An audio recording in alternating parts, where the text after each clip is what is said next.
Masomo ya Kiswahili. Juhudi za umoja, lugha maendeleo.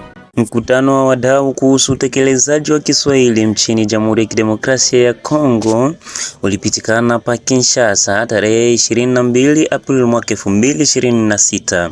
Wadau wanaohusika katika kuendeleza Kiswahili nchini DRC walikutana siku ya Jumatano mjini Kinshasa ili kujadili ramani ya utekelezaji iliyoandaliwa na Kakama kuhusu matumizi ya Kiswahili kama lugha rasmi ndani ya Jumuiya ya Afrika Mashariki. Majadiliano yalijikita katika vipengele vikuu vya ramani ya utekelezaji, hususani uhamasishaji wa rasilimali, uandaaji wa sera ya lugha ya kikanda, uimarishaji wa uwezo pamoja na tafsiri na ukalimali na nyaraka rasmi.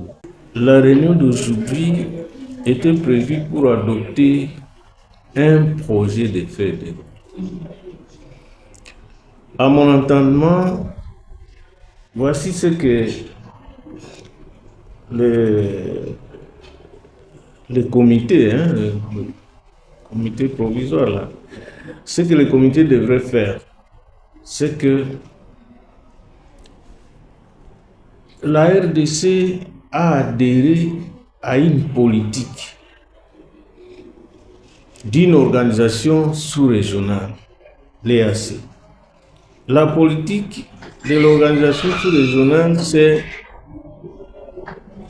d'adopter le Kiswahili comme langue officielle de la communauté.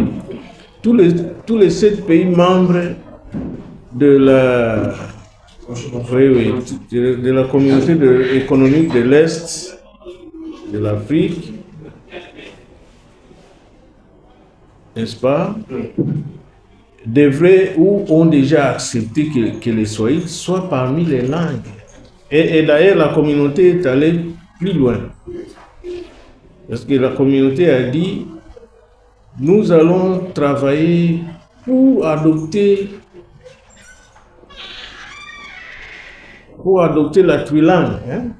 Donc, il faut que 3 langues sont acceptées comme langue de travail dans la communauté, c'est-à-dire le français, l'anglais et le Kiswahili. On a demandé aux États membres, est-ce que vous acceptez que les 3 langues-là soient des langues de communication, langues de travail dans notre communauté? Toutes les parties prenantes ont accepté. Donc, au niveau sous-régional, on a adopté. Maintenant, la question qu'on pose à la RDC, est-ce que la RDC aussi a accepté? Oui. C'est ça l'objectif. Dans notre feuille de route, nous devions d'abord définir quel est notre objectif vis-à-vis de la langue Kiswahili. Avons-nous accepté que le Kiswahili soit parmi les 3 langues de la communauté? Mwisho majadiliano, washiriki walikubaliana kutumia mbinu shirikishi ambapo kila mdau atachambua kwa kina maeneo 6 ya kipaumbele na kuwasilisha mapendekezo ya vitendo katika mkutano ujao. Hatua hii inalenga kuwezesha Jamhuri ya Kidemokrasia ya Kongo kuwa na ramani ya utekelezaji ya kitaifa inayolingana na mwelekeo wa kikanda. Mkutano unaofuata unatarajiwa kukusanyisha mapendekezo yote ili kuweka msingi wa utekelezaji madhubuti na wenye uratibu wa Kiswahili nchini DRC. Na hivyo nikiripoti kutoka DRC, mimi ni Kindelson Selemani kwa niaba ya Kamisheni ya Kiswahili nchini DRC.